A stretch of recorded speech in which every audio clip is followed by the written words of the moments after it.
به نام خدا. زنی مار خانگی خود را مانند فرزندش دوست داشت. روزی متوجه شد که مار در حالی که سالم است چیزی نمیخورد. او با نگرانی مار را نزد دامپزشک برد. پزشک گفت: آیا مار به تازگی شبها کنار شما میخوابد و دور شما حلقه زده و خودش را کش میدهد؟ زن گفت: بله، خیلی ناراحتم که نمیتوانم کمک کنم احساس بهتری داشته باشد. دامپزشک گفت که غیر منتظره بود: خانم، مار شما بیمار نیست، بلکه او آماده می شود که شما را بخورد.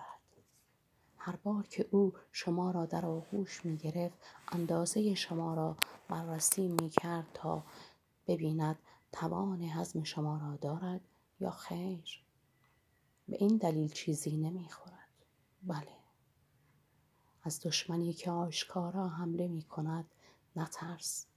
از دوستی بترس که فریبکار